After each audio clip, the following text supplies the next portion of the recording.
At the heart of a state-of-the-art shooting range, amidst gleaming polymer rifles and tactical gear, 65-year-old Clara Vance was an anomaly. With her faded flannel shirt and an ancient, wood-stocked rifle, she drew condescending smirks from a group of younger men. Every time the rifle let out a dull thud, her 50-yard paper target remained perfectly untouched, triggering a fresh wave of mockery from the cocky young shooter, Kyle.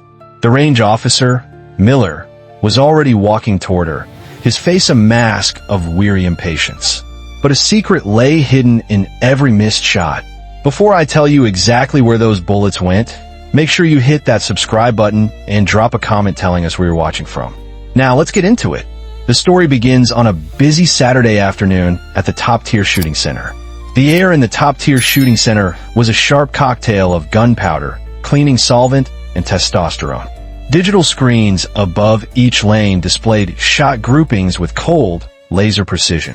On either side of Clara Vance, younger men in branded tactical gear operated rifles that looked more like props from a sci-fi movie. And in their midst was Clara, a living relic. Her rifle, a Springfield M21, had a walnut stock worn smooth and dark by decades of familiarity.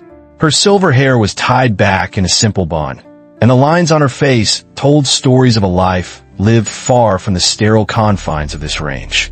The primary source of the derision came from the stall to her left. For men in their late 20s, led by a brash young man named Kyle whose arrogance was as loud as his custom AR-15. They saw a frail old woman and a dusty rifle, and the conclusion was simple. "Still can't hit the paper, Grandma," Kyle called out, his voice dripping with condescension. "Maybe you need glasses for your glasses." His friends snickered, their laughter cutting through the disciplined quiet expected in such a place. Clara said nothing. She simply lowered the barrel, her movements slow, deliberate, and devoid of any wasted motion. She had fired 5 shots. Each time, a solid thwack echoed from her stall, but the paper silhouette downrange remained pristine. Not a single hole marred its surface. After her 5th shot produced the same baffling result, Kyle grew bolder. He turned to the range safety officer, a man in his early 30s with a name tag that read Miller. "Hey Miller," he shouted, "are you guys charging by the hour or by the hole? 'Cause this lady's getting a free pass." Miller's jaw tightened. He disliked Kyle's swagger, but the kid's father was a premium member who spent a fortune at the facility. Clara, on the other hand, was a liability waiting to happen in his eyes. He approached her stall, his boots squeaking on the polished concrete floor, a sound that grated on the nerves. "Ma'am," he began, his voice oozing a forced, patronizing politeness. "I'm going to have to ask what's going on. You fired several rounds and haven't hit the target a single time." Clara turned her head slowly, her pale blue eyes meeting Miller's. They were calm, clear, and held a depth that made the young officer vaguely uncomfortable. "I'm hitting it," she said, her voice a low, gravelly rasp. Miller glanced down the lane at the perfectly untouched paper. He let out an exaggerated sigh, the sound of a man burdened by the incompetence of the world. "Ma'am, with all due respect, you're not. The target is clean. Perhaps the 50-yard range is a bit ambitious for you. We have a 25-yard pistol range if you'd like to try that." The condescension was thick as molasses. He was speaking to her as if she were a child who needed to be gently redirected from a dangerous game. Kyle and his friend were now openly staring, smirks plastered on their faces, enjoying the spectacle. "I'm fine right here," Clara stated, her voice even as she turned back to face the lane. This was the last straw for Miller. His entire job was to ensure safety, and an elderly woman who couldn't put a single round on paper from 50 yards was the very definition of a safety risk. Who knew where those bullets were going? Ricocheting off the floor, the ceiling, anywhere. "Ma'am, I'm the range safety officer," Miller said, his voice hardening, shedding its thin veneer of courtesy. "And I'm telling you that you're not fine. You're being a hazard. I need you to clear your lane and secure your weapon. Now." Clara didn't move. She continued to gaze downrange, her gnarled hands resting on the rifle. "The weapon is safe. The lane is clear. Your proficiency says otherwise," Miller snapped, his authority now fully asserted. He gestured for her to step back from the bench. "I need to see your range permit and your identification. And I'm going to have to inspect that firearm." Clara's placid demeanor didn't change. She reached into her back pocket, pulled out a worn leather wallet, and produced her driver's license and the shooting range membership card. She laid them on the bench. Then, with a reluctance that was almost palpable, she picked up her rifle and offered it to Miller, stock first. He took the weapon, surprised by its weight. It felt solid, dense, a piece of history. It lacked the ergonomic, lightweight feel of the modern rifles he was used to. It felt real. As he turned it over in his hands, his fingers brushed against a small, tarnished brass plate, no bigger than a postage stamp, that was skillfully inlaid into the side of the wooden stock. The moment his skin touched the metal, a jolt, like static electricity, shot up his arm. The sterile quiet of the range fell away, replaced by the hiss of torrential rain and the distant wail of a siren. For a split second, he was somewhere else entirely, a rain-slicked cobblestone street in some Cold War-era European city. The air was heavy, smelling of wet asphalt and coal smoke.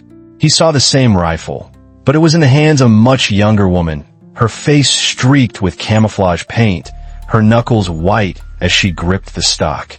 A voice, tinny and frantic, crackled from a radio. "They're moving the asset." He shielded. "Ghost. I repeat, the shot is impossible." The image seared into his mind. A terrified man in a scientist's coat, a dark enemy uniform behind him, and a thin, whip-like antenna of a radio detonator just visible over the scientist's shoulder. The vision vanished as quickly as it came, leaving Miller blinking under the harsh fluorescent lights of the range, the rifle feeling suddenly cold in his hands. He looked down at the brass plate. He could now make out faint, hand-etched markings, a set of coordinates, and a date from over 30 years ago. He shook his head, clearing the strange sensation. It was just an old gun. A weird old gun owned by a weird old lady. He gave it a cursory, dismissive inspection and placed it back on the bench, pushing it away from Clara's reach. "Everything seems to be in order," he said, trying to regain his professional composure. "But your shooting is not. I can't in good conscience let you continue." By now, a small crowd had begun to gather. Other shooters, drawn by the confrontation, watched with a mixture of curiosity and amusement. The scene was becoming a spectacle. The stubborn old woman, the officious young range officer, and the jeering peanut gallery. Among the onlookers was a man named David, a former Marine in his early 30s. He'd been in the stall next to Kyle's group, trying his best to ignore their obnoxious commentary. But this whole situation felt deeply wrong. David hadn't served in the Cold War, but in the deserts of Afghanistan. Still, he recognized the bearing. He saw it in the way Clara stood, perfectly balanced and utterly still. He saw it in the economy of her movements, the way her eyes constantly scanned without seeming to move at all. This was not some dottery old fool who had wandered into a gun range by mistake. This was a woman who was more at home with a rifle in her hands than any of the preening wannabes laughing at her. David had also noticed something else, something Miller and the others, in their rush to judge, had completely missed. Every single time the old woman fired, the thin metal clamp holding the paper target holder trembled. It was an almost imperceptible vibration, a tiny shiver that lasted less than a second. The paper was untouched, but the mechanism holding it was being struck. Precisely. Repeatedly. David's eyes widened in disbelief. She's not missing, he thought. She's hitting the clamp, holding the wire. She's doing it on purpose. Miller's voice rose again, filled with the self-righteous authority of a man who knows he has the crowd on his side. "Ma'am, I have given you every chance. You refuse to listen to reason. Your membership here is terminated, effective immediately. I'm calling security to have you escorted from the premises." He reached for the phone on the wall behind him. Kyle and his friends started clapping and whistling. That was it. David couldn't stand by any longer. He stepped away from the crowd, pulling out his own cell phone. He scrolled through his contacts to a number he hadn't used in years, a number that connected to his old unit's administrative office at Fort Carson. A gruff, familiar voice answered on the second ring. "Master Sergeant Evans." "Sarge, it's David Teller," he said, keeping his voice low. "Teller? What the hell do you want? Don't you know I'm retired?" The voice was joking, but only just. "Not officially for another 3 months, Sarge. Listen, I have a weird situation. I'm at the top-tier civilian range off Highway 83. There's an old-timer here, a woman, and the staff is about to throw her out. Maybe even call the cops. And this is my problem." "Why?" Evans grumbled. "Let the civilian world handle its own messes." I know, David said urgently. "But there's something about this lady, the way she carries herself. Her name is Clara Vance. She's shooting an old Springfield rifle. Looks like an M21. It's got a little brass plate on the stock. Can you just, I don't know, run the name for me, please? Something's not right here." There was a long pause on the other end of the line. David could hear the faint clicking of a keyboard. "Vance," he said. "Clara Vance. Yeah, that's her. All right, kid. Hold on. Let me see what I can find." The line went quiet. David watched as Miller spoke into the range's phone, his face a mask of smug satisfaction. The public humiliation of Clara Vance was almost complete. Inside a quiet, unassuming office at Fort Carson, Master Sergeant Evans stared at his computer screen. The casual boredom on his face had evaporated, replaced by wide-eyed, slack-jawed shock. He shot to his feet so fast his rolling chair flew backward and slammed into a filing cabinet with a loud crash. "Colonel," he yelled, his voice cracking. "Colonel Ryman, you need to get in here. Right now." Colonel Ryman, a man with silvering hair and an air of perpetual impatience, walked in from the adjoining office, a scowl on his face. "What is it, Evans?" "I'm in the middle of a logistics brief." Evans didn't answer. He just pointed a trembling finger at the monitor. The colonel leaned in, his eyes scanning the screen. It was a heavily redacted military file. Most of the text was thick black lines, but a few words and phrases were starkly visible. Chief Warrant Officer. MACVSOG. Medal of Honor. Operation Ghost. Legendary. The colonel's face went white. He straightened up as if he'd been struck by lightning. He looked at Evans, his eyes blazing with an intensity the master sergeant had not seen since they were in Fallujah. "Where is she?" the colonel demanded.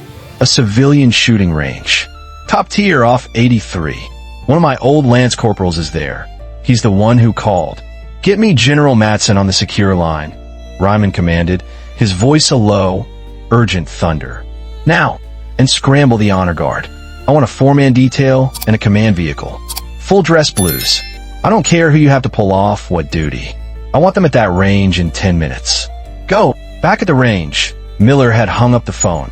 He turned to Clara with a look of finality. "Security is on their way, ma'am.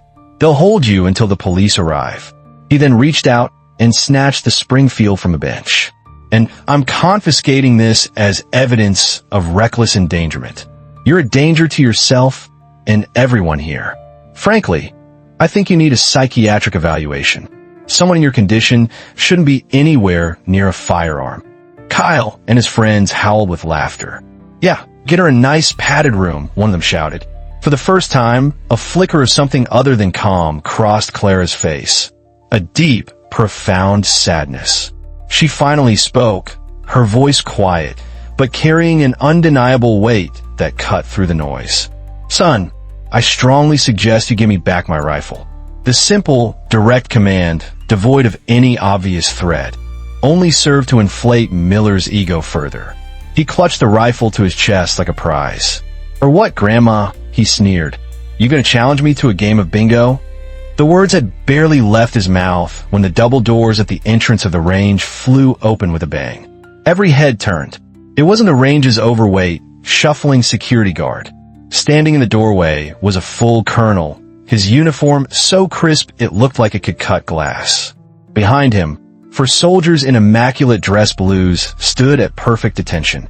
They moved into the room with a synchronized, silent precision that was both beautiful and terrifying. The air in the range instantly changed.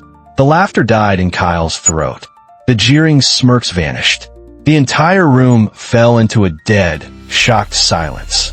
Colonel Ryman's eyes, cold and hard as granite, swept across the room. He ignored Miller, ignored Kyle, ignored the stunned crowd. His gaze scanned the stalls until it found the old woman in the flannel shirt. His entire demeanor softened instantly. He strode forward, his polished boots clicking rhythmically on the floor, a sound that seemed to count down Miller's entire career. He walked past the young range officer as if he were a piece of furniture and came to a halt 2 feet in front of Clara Vance. Then, in a motion so sharp and perfect it seemed to defy human anatomy, Colonel Ryman raised his hand to his brow and delivered the most profound, respectful salute Miller had ever witnessed. "Ma'am," the colonel's voice boomed, resonating with an authority that made the very walls seem to tremble. "Colonel Ryman, forgive the intrusion. We were informed you were in the area." Clara, looking slightly weary of the whole affair, gave a small, almost imperceptible nod of acknowledgement. Ryman held the salute for a moment longer before dropping his hand. He then turned, and the full, unbridled force of his fury fell upon the pale, trembling Miller. "Officer," the colonel said, his voice dangerously low, "you are currently holding a piece of United States military history, a weapon that belongs to a national hero. You will return it to her." Immediately, numbly, his hands shaking, Miller handed the rifle back to Clara, who took it and cradled it with familiar ease. Ryman then turned to address the silent, gaping crowd. "For those of you who seem to be under a grave misapprehension," he began, his voice ringing with indignation, "you are in the presence of Chief Warrant Officer Clara Vance, retired. The woman you have spent the last hour mocking holds the Congressional Medal of Honor for actions during the Cold War. Actions so critical and so highly classified that most of her official citation is still blacked out to this very day."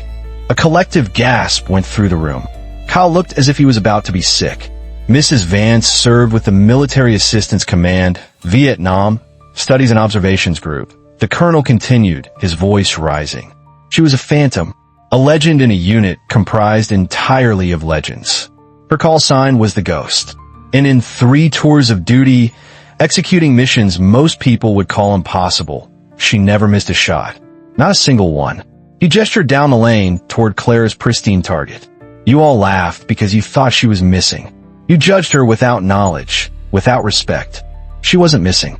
She was demonstrating a level of skill that you could not possibly comprehend. The colonel walked with purpose down the now silent firing line. He didn't stop at the paper target.